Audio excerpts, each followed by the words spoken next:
상쾌한 아침 원주에서 출발합니다.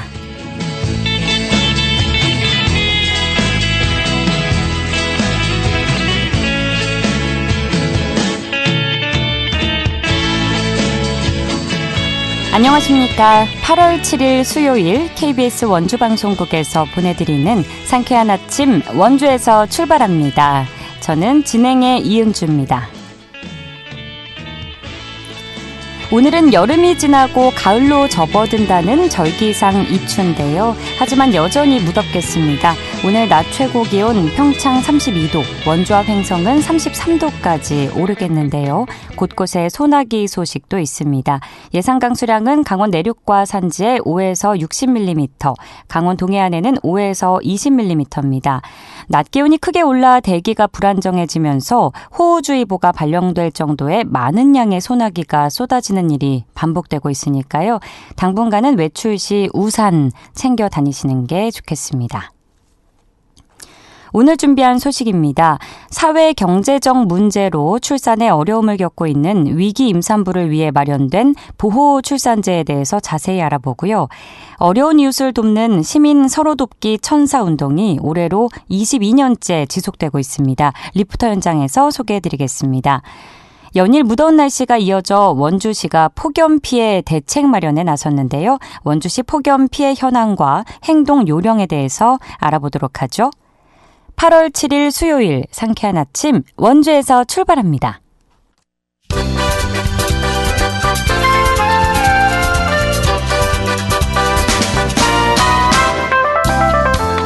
오늘의 뉴스입니다. 국회 행정안전위원회 양부남 의원이 전국 17개 시도에서 받은 지방세 징수 관련 자료를 보면 강원도는 올해 지방세 예상 징수액 3조 원 가운데 상반기에 1조 5천억 원을 거뒀습니다. 징수율은 50.8%입니다. 이는 울산에 이어 전국에서 두 번째로 높은 수치인데요. 강원도의 지난해 지방세입은 3조 원이었습니다. 강원도는 올해 지방세입이 지난해보단 다소 적을 것으로 예상하고 있습니다. 강원도교육청이 이달 19일까지 청렴 도민감사관 30명을 공개 모집합니다. 도민감사관은 교육정책 의견 제시와 감사 과정 참여, 불합리한 교육제도 개선 등을 담당합니다. 임기는 올해 10월부터 2026년 9월까지 2년으로 한 차례 연임할 수 있습니다. 도민감사관에겐 소정의 활동비가 지급됩니다. 이 제도는 교육행정에 대한 도민의 참여를 확대하기 위한 것입니다. 국회 교육위원회 백승하 의원과 교사 노조가 집계해 공개한 전국 교육청별 교육활동 침해 분석 자료를 보면 강원도 내 교육활동 침해 건수는 2022년 143건에서 지난해 191건으로 늘었습니다. 이는 최근 2년 사이 34% 증가한 겁니다. 올해 1학기에도 교육활동 침해는 90건이 발생한 것으로 집계됐는데요. 교육활동 침해 유형별로는 모욕과 명예훼손이 전체의 51%로 가장 많았고 교육활동 방해가 17%로 뒤를 이었습니다. 오늘의 뉴스였습니다.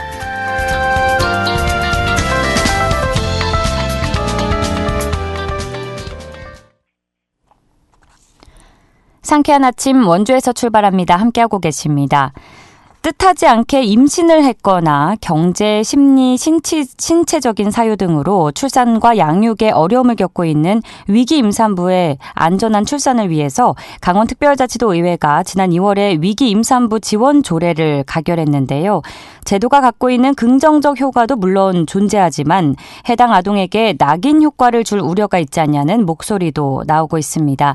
이 보호출산제가 본래의 목적과 취지에 맞게 운영되기 위해서 어떤 대안이 마련되어야 하는지 위기 임산부 강원 지역 상담기관으로 지정된 춘천 마리아의 집 전순남 시설장 연결해 알아보겠습니다. 시설장님 안녕하십니까? 네, 안녕하세요. 네, 정부가 사회 경제적으로 어려움에 처한 임산부를 돕기 위해 도입한 보호 출산제와 관련해서 사회적으로 많은 논의가 이루어지고 있는데요. 먼저 보호 출산제가 정확히 어떤 제도인지 설명 부탁드립니다. 네, 보호 출산제를 설명하기 위해서는 출생 통보제를 먼저 설명해야 되는데요. 네. 출생 통보제는 지난해 6월 수원 영아 사망 사건 발생 이후 출생 미등록 아동 발생을 방지하고 아동을 보다 빈틈없이 보호하기 위해 의료기관이 신생아의 출생 정보를 건강보험심사평가원을 통해 지방자치단체에 통보하는 제도입니다. 보호출산제는 출생 통보제만 시행될 경우 임신과 출산 출산 사실이 주변에 밝혀지는 것을 꺼리는 일부 임산부들은 출생 통보제를 피하기 위해 의료기관 밖에서 출산을 하고 아동을 유기하는 것을 방지하기 위해 위기 임산부에 대한 상담을 강화하고 가명으로 출산할 수 있도록 하는 제도입니다. 네. 네. 네네. 산모와 아동의 생명과 건강을 보호하는 취지로 만들어진 제도인데, 그럼 제도 시행을 위해서 정부에서는 어떤 지원을 하고 있나요? 네, 위기 임산부를 돕기 위해 전국 17개 시도에 16개 위기 임산부 지역 상담 기관을 설치하여 임신, 출산, 양육 관련 상담과 정보를 제공하고 필요한 서비스를 연계하고 있습니다. 강원특별자치도는 저희 마리아의 집에 강원 위기임산부 지역 상담기관을 운영하도록 지정했습니다. 1308로 전화하시면 가장 가까운 곳에 위치한 지역 상담기관으로 연결되어 24시간 상담을 받을 수 있습니다. 전화 상담 외에 카카오톡 채널 위기임산부 상담 1308을 통해 상담받을 수 있고 강원 위기임산부 지역상담기관 홈페이지 강원.1308.or.kr에 접속하여 온라인 상담도 받을 수 있습니다. 네, 1308로 전화하면 상담을 받을 수 있다고 알려주셨는데 상담을 받고 난 후에 절차도 좀 소개를 해주실 수 있으실까요? 상담을 받고 난 후에 본인의 상황에 따라 지금 거주할 곳이 없을 경우에는 한부모가족복지시설로 연계를 할 수 있고요. 혹시 외부에 노출되기 원하지 않을 때 가명 진료를 이제 신청해서 받을 수 있고요. 네, 그리고 나서 저희가 아동 양육하고 사회복지 서비스를 이용해서 이제 원가족 양육에 대한 이제 서비스들을 설명을 하는데요. 이 모든 상담을 했음에도 불구하고 임신 사실이 알려지기 원하지 않을 경우에 보호 출산을 신청하실 수 있습니다. 보호 출산을 신청하셔도 바로 신청이 돼서 처리가 되는 것이 아니고요. 숙려 상담을 받으셔야 되고 또 아기를 출산한 후에 일주일 정도 아기를 데리고 있으면서 또 숙려하는 기간들이 있습니다. 네. 그러면 정리를 좀 해보면 이제 위기 임산부가 지역 상담기관에 상담과 지원을 요청하면 지역 상담기관이 이제 원가정 양육을 위한 상담과 안내를 먼저 제공하고요. 그럼에도 이제 임산부가 보호 출산을 희망한 때에 보호 출산을 위한 상담을 제공해주고 다시 보호 출산을 신청해야 하는 거죠. 네네, 그렇습니다. 네, 그러면 이제 의료기관을 선택해서 출산을 한 후에는 이제 비식별화된 정보로 진료 기록부를 작성해서 이제 과정이 이루어진다고 들었는데 이렇게 정리를 해봐도 될까요? 네네네, 맞습니다. 네, 일각에서는 이 보호출산제도에 대해서 원가정에서 양육될 권리를 합법적으로 박탈하는 제도라는 비판적인 시선도 존재하는데요. 이러한 시선에 대해서는 어떻게 생각하시나요? 네. 저도 보호출산제의 비판적인 시선에 대해서는 좀 더 논의가 필요하다고 생각합니다. 네. 그런데 보호출산제와 더불어 출생통보제도 함께 바라봐야 합니다. 보호출산제도가 도입되지 않았다면 아동의 생명권 자체가 보장되지 않을 가능성이 더욱 높다고 생각이 됩니다. 또한 아이들이 법적으로 보호망도 없이 유기될 가능성이 더욱 높았을 것이라고 말씀드리고 싶습니다. 원가정에서 양육될 권리를 합법적으로 박탈하는 제도라는 시선보다는 아동을 보호하기 위한 제도로 봐주시면 좋겠습니다. 예. 현장에 계시니까 이제 체감하시는 보호출산제가 가진 긍정적인 효과에 대해서 말씀해 주셔도 좋고요. 혹은 아직 보완하거나 개선이 필요한 부분이 있다면 알려주실까요? 네. 저는 보호출산제에 초점을 맞추기보다는 위기 임산부 지원에 더 중심을 두어야 한다고 생각합니다. 네. 흔히 저희가 보호출산제라고 말을 하는데요. 이 제도는 위기 임신 및 보호출산 지원과 아동 보호에 관한 특별법에 근거한 것입니다. 그래서 조금 전에도 말씀드렸지만 위기에 있는 임산부들이 지원을 받고 아동을 안전하게 출산하고 원가정을 원가정 양육을 지원하는데 더 큰 목적이 있습니다. 그 과정에서 보호출산제가 있다고 보면 됩니다. 저는 긍정적인 효과라기보다는 도입될 수밖에 없는 이유라고 말씀을 드리고 싶습니다. 낙태의 위기에 있는 태아의 생명을 살리는 측면과 출생 후 유기되어 사망하는 아이의 생명을 보호할 수 있는 면이 있습니다. 네, 그리고 출산을 신청하기 전에 원가정 양육 지원 관련 상담을 의무적으로 받아야 하고, 이후에도 지역 상담기관에서 보호출산 절차와 친권 상실 등 법적 효력, 자녀의 알 권리가 충족되지 못할 때 그것이 자녀의 발달에 미치는 영향 등 자녀의 권리 등에 대해 다시 상담을 한 뒤 보호출산을 신청할 수 있는데요. 네. 보호출산 신청 전에 상담이 충분히 진행될 수 있도록 하는 것이 필요할 것으로 보입니다. 예, 저는 보완되어야 할 부분은 아동의 알 권리 부분인데요. 예. 이건 좀 더 사회적인 논의가 많이 필요하다고 봅니다. 그렇군요. 보호출산제가 그런 본래의 목적에 맞게 운영되기 위해서는 어떤 정책적 지원과 인식 개선이 필요하다고 보시나요? 네, 태아의 생명을 보호하고 유기되는 것을 방지하는 것이 목적인데, 본래의 목적에 맞게 운영되기 위해서는 우리 모두가 가장 작은 한 생명이 온 세상만큼 소중하다는 인식을 가져야 할 것 같습니다. 그리고 더 중요한 것은 보호출산으로 태어나는 아동의 양육 환경을 개선하는 것이 시급하다고 봅니다. 입양을 가기 전에 보호할 수 있는 시설도 부족하고 위탁 가정도 부족합니다. 아동이 안정적인 가정에서 보호받을 수 있도록 우선은 위탁 가정의 확보가 중요할 것으로 보입니다. 네, 사실 이제 출산이 임박한 위기 임산부의 경우에 두 가지를 크게 나눠서 고민한다고 하죠. 네네. 임신을 유지할지 말지, 만약에 이제 출산이 임박하지 않았으면 유지할지 네. 중단할지부터 해서 이제 아이를 직접 나중에 키울 수 있는지, 직접 네. 양육을 할 수 있는지, 아니면 아이를 이렇게 맡기고 입양을 하는 시스템을 네. 선택해야 되는지 고민하게 되는데, 이 네네. 제도에 좀 이런 분들이 도움의 손길을 요청할 수 있도록 끝으로 한 말씀 부탁드립니다. 네, 주저하지 마시고 1308로 전화하세요. 전화하시면 잘 상담해드리고, 그 위기 임신으로 고통받고 있는 그 마음도 저희가 잘 들어드리겠습니다. 네, 1308로 전화 부탁드립니다. 네, 알겠습니다. 사생활 그런 부분에서도 보호를 받을 수 있고 적절한 네. 검사도 받을 수 있으니까 주저하지 네. 마시고 일단은 전화를 해보셨으면 좋겠네요. 혼자 끙끙대지 마시고요. 네, 네네. 알겠습니다. 오늘 말씀 여기까지 듣겠습니다. 고맙습니다. 네, 감사합니다. 지금까지 춘천 마리아의 집 전순남 시설장 연결해 이야기 나눴습니다.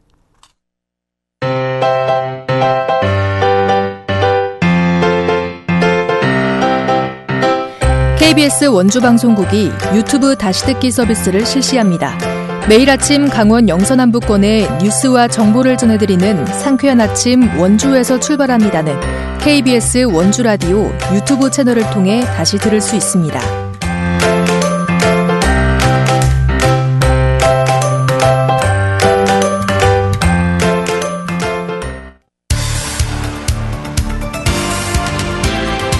알찬 정보, 생생한 현장의 소식을 전해드립니다. 리포터 현장. 8시 45분 지나고 있습니다. 원주 시민들의 자발적인 기부 문화인 시민 서로 돕기 운동이 22년째 이어지고 있는데요. 최근 기부 현황과 운영 상황에 관해서 리포터 현장에서 알아봤습니다. 추인혜 리포터 함께합니다. 안녕하세요. 네, 안녕하세요. 네, 원주시의 자랑스러운 문화 중 하나인 시민 서로 돕기 천사 운동이 올해로 22년째 이어지고 있다고요. 감소하던 후원 추세가 최근 다시 회복됐다고 하는데 최근 기부 현황은 어떤가요? 네, 원주의 시민 서로 돕기 천사운동은 시민이 자발적인 기부로 어려운 이웃을 돕는 기부 문화로 시민들 사이에서 시작돼 22년간 지속되고 있습니다. 국내 여러 지역 중에서도 이 원주는 시민 서로 돕기 운동이 가장 활발하게 운영되고 있는 곳 중 하나로 꼽히고 있는데요. 네. 코로나가 발생한 2019년 이후 신규 후원자가 줄어드는 추세였는데 원주시 천사운동본부가 신규 후원자를 유치하기 위한 여러 프로젝트를 운영하면서 최근에는 다시 신규 후원자가 늘었습니다. 현재까지 매월 7,200여 명의 시민이 천사운동에 함께하고 있고 연간 8억 원 정도의 후원금이 모금되고 있는데요. 네. 이 시민 서로돕기 천사운동으로 모금된 후원금은 국민기초생활보장법의 보호를 받지 못하는 복지 사각지대 저소득층 시민들에게 지원이 됩니다. 또한 저소득, 위기가정 아동 청소년을 대상으로 의료비와 학원비, 장학금으로도 지급되고 있는데요. 한 달에 1,000원의 기부가 모여서 원주 시민들의 온기를 나누는 따뜻한 문화로 자리 잡고 있습니다. 올해도 천사운동의 확대와 활성화를 위해서 다양한 프로젝트들이 진행이 됐는데요. 먼저 천사운동본부 이재학 과장에게 전반적인 운영 상황에 관해 들어봤습니다. 네, 2002년 시작된 시민서럽기 천사운동에 함께 오신 후원자 수는 지난 6월까지 188만 7천여 명이 함께 참여하여 157억 6,500만 원이 모금되었습니다. 모금된 후원금은 10만 6,413세대에 138억 1,400만 원이 지원하였습니다. 현재 매월 7,200여 분이 천사운동에 함께하고 계시며 연간 약 8억 원 정도의 후원금이 모금되고 있습니다. 모금된 후원금 사용처가 궁금하실 것 같은데요. 시민서럽기 천사운동으로 모금된 후원금 전에 국민기초생활보장법에 따른 보호를 받지 못하는 저소득층을 지원하고 있습니다. 현재는 차상위 계층 생계비 지원으로 매월 18만 원씩 370여 세대에 지원하고 있으며 저소득, 위기가정, 아동, 청소년 대상, 의료비, 학원비, 장학금 등으로 직접 도움의 손길을 전하고 있습니다. 많은 신규 후원자들을 동참시키기 위해서 다양한 프로젝트가 진행되고 있다고요. 어떤 프로젝트들이 있었나요? 네, 먼저 원주시 천사운동본부는 천사 아파트를 지정하고 있는데요. 아파트 단지에서 매월 1,000원 후원하는 이 천사운동에 주민 100명 이상이 가입하면 이 아파트를 천사 아파트로 지정하는 겁니다. 100명 이상의 주민이 1,000원 후원을 시작하면 아파트에 천사 아파트 현판을 다는데요. 벌써 원주에 9개의 아파트가 천사 아파트로 지정이 됐습니다. 또한 지역의 종합병원에서도 이 천사운동 활성화에 힘을 보태고 있는데요. 6개월 이상 정기 후원자는 원주의료원과 성지병원, 원주센텀병원에서 다양한 부분의 할인 혜택을 받을 수 있습니다. 병원과의 협약을 통해서 병원에서 정기 후원 시민들에게 종합건강검진비, 비급여 진료비, 장례식장 사용료 등의 부분에서 10%에서 30% 할인까지 제공하고 있습니다. 6개월 이상 정기 후원자는 천사운동본부에 할인 쿠폰을 신청하면 이 혜택을 받을 수 있는데요. 또 이 밖에도 원주역에 설치된 천사 기부계단 등 신규 후원자 발굴 프로젝트가 꾸준히 진행되고 있습니다. 2020년보다 올해는 월 평균 약 630여 명의 정기 후원자가 늘었는데요. 이 천사운동은 원주의 자랑스러운 문화 중 하나로 꼽히고 있는 만큼 앞으로도 지속적으로 운영될 수 있도록 다양한 관심과 대안이 필요하다는 목소리가 나오고 있습니다. 천사운동본부 이재학 과장에게 천사운동의 참여 방법에 대해 들어보겠습니다. 네, 천사운동 참여 신청은 시민서럽기 천사운동본부 홈페이지를 통해 신청이 가능합니다. 모바일 또는 웹, 현재 카카오 채널도 개설되어 있고요. 네, 그리고 인터넷 사용이 어려운 분들 같은 경우는 가까운 읍면동 행지복지센터를 방문하시거나 시민서럽기 천사운동본부로 전화를 통해 가입 신청이 가능합니다. 천사운동본부 전화번호는 033-733-1004번입니다. 매월 1,004원, 1년이면은 12,000원 정도 되는 후원금인데요. 이는 커피숍에서 즐기는 커피 2잔과 비슷한 금액입니다. 우리 청취자 여러분들도 어려움을 겪고 있는 이웃을 위해 1,004원, 소액 기부로 따뜻한 마음을 선물하는 기부천사가 되어주셨으면 합니다. 또 후반기에도 천사운동 활성화를 위한 다양한 이벤트가 이어진다고요? 네, 하반기에는 이 천사운동 관련 다양한 행사가 이어질 예정인데요. 먼저 이 천사운동의 뜻을 기리고 문화를 확산하기 위해서 천사공원 조성과 천사탑 건립이 추진 중입니다. 천사공원과 탑이 조성되면 더 많은 분들이 천사운동의 의미를 공감하고 또 관심도 이어질 것 같은데요. 다가오는 9월 7일에는 아이들이 천사운동에 관심을 가질 수 있도록 천사공원과 천사탑을 주제로 사생대회가 행구동 수변공원에서 열립니다. 또 10월 4일은 천사운동의 날인데요. 천사데이를 맞아서 풍성한 행사가 열릴 예정입니다.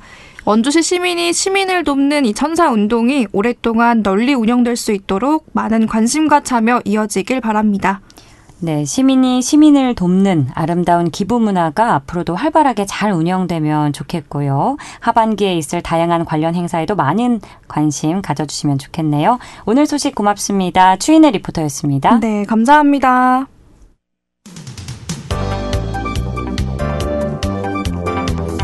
생생한 현장, 유익한 생활 정보를 전해드리겠습니다. KBS 원주라디오 상쾌한 아침 원주에서 출발합니다를 함께하고 있습니다.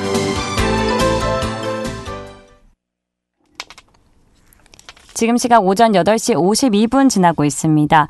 전국이 찌는 듯한 더위로 몸살을 앓고 있는데요. 대부분 지역에 폭염특보가 내려지며 피해 신고도 잇따르는 상황입니다. 원주 지역의 폭염 피해 현황과 대응책 또 행동 수칙에 대해 알아보죠. 원주시청 안전총괄과의 김정홍 팀장 연결돼 있습니다. 안녕하십니까? 네, 안녕하세요. 네, 그야말로 찜통더위가 이어지고 있죠. 원주 지역에서 온열 질환을 호소하면서 병원을 찾는 환자들도 지속적으로 발생하고 있는데요. 먼저 피해 상황 알아보도록 하죠. 원주 지역에서 접수된 폭염 피해 신고 현황은 어떻습니까? 네, 올여름 원주 지역 온열 질환자는 총 4명으로 그중 3명은 퇴원하신 상태이고 1명은 입원 치료 중에 있으며 4명 중 3명은 논밭, 비닐하우스 등 농작업 중 온열 질환이 발생한 것으로 파악하고 있습니다. 그 외 폭염으로 인한 가축 피해는 신고된 바 없으며 공사 현장 등으로의 온열 질환도 신고된 바가 없습니다. 폭염 경보가 발령될 경우에 시청의 대응 절차는 어떻게 되나요? 네, 현재 원주 및 전국에 폭염 경보가 발령된 상황으로 원주시는 폭염 대응 종합대책을 수립하여 특보 발효에 따른 비상 대비 태세를 유지하고 안전총괄과장을 팀장으로 상황관리, 건강관리 지원 등 2개 반으로 구성된 폭염 대응 TF팀을 9월 30일까지 운영 중이며 시정홍보실을 비롯한 15개 관계부서와 25개 읍면동이 협력하여 폭염 대응에 총력을 기울이고 있습니다. 또한 방문건강관리사업 전문 인력 등을 통해 특보 발령 시 취약계층에 대한 안전 확인 등을 실시하며 이통장, 자율방재단 등을 활용해 무더위 쉼터 점검, 폭염 대비 행동 요령 안내 등을 실시해 폭염 사각지대 최소화 및 특별 보호 관리를 진행하고 있습니다. 네, TF팀도 구성을 하셨고 정말 그야말로 모든 방법을 총동원해서 노력을 해주고 계신 것 같은데요. 그래도 원주시에서 폭염에 대비해서 다른 또 대응책이 있다면 준비하신 부분을 알려주실까요? 네, 원주시는 폭염을 대비하기 위해 관내 경로당을 포함한 314개소의 무더위 쉼터를 운영 중이며 폭염 저감시설, 그늘막을 137개소 설치하여 운영하고 있습니다. 또한 시정홍보 전광판, 버스 승강장 등을 통해 폭염 행동 요령 등을 적극 홍보 중이며 마을 방송 시스템에 등록된 99개소에서 폭염 특보 시 마을 방송을 통해 시민들의 폭염 피해 예방에 최선을 다하고 있습니다. 또한 관내 주거 및 유동인구 밀집지역 위주 4개 구간에 오전 10시부터 오후 5시까지 2, 3회 사수차를 가동하여 노면의 복사열을 저감하고 체감 온도를 낮춰 시민들의 온열 피해를 예방하기 위해 노력하고 있습니다. 그리고 폭염 특보 시 이통장 및 자율방재단을 통해 예찰 활동을 강화하기 위한 노력을 진행 중에 있습니다. 사실 폭염특보가 내려질 경우에 냉방시설이 없는 저소득층이나 취약계층의 경우 고통이 가중될 것 같은데요. 이 취약계층, 예를 들어서 노인이나 어린이, 노숙자 등을 보호하기 위한 특별한 조치는 마련이 좀 되어 있는 상황일까요? 예. 원주시는 폭염특보 발령 시 생활지원사가 취약 노인에게 전화 또는 방문을 통한 안전 및 안부 확인을 모니터링하고 있으며 노인 맞춤 돌봄 서비스 이용자를 대상으로 폭염 대비 행동 요령 및 건강 수칙을 안내하고 있습니다. 또한 노인분들이 무더위를 피하기 위해 방문하시는 경로당에 7, 8월 냉방비를 지원하고 있으며 노후 냉방기를 수리 및 교체하는 사업도 진행했습니다. 노숙인 대상으로는 상담 후 병원 입원 혹은 노숙인 시설에 연계하는 등 상시 보호 체계를 구축하고 있습니다. 더불어 관내 314개소의 무더위 쉼터를 지정하여 노인 등 폭염 취약계층을 위한 쉼터를 운영하고 있으며 특보 발령 시 개방 시간 연장, 무더위 쉼터 확충 등을 위해 노력하고 있습니다. 네, 아주 또 취약계층과 저소득층을 위해서 세심하게 신경 써주고 계신 것 같은데요. 요즘같이 날씨가 매우 덥고 습할 때 온열 질환을 예방하기 위해서 유념해야 할 행동 수칙에 대해서 설명 부탁드립니다. 네, 요즘 가장 더운 시간대는 오후 2시에서 오후 5시에는 야외 활동이나 작업을 가급적 하지 않도록 주의하여 주시고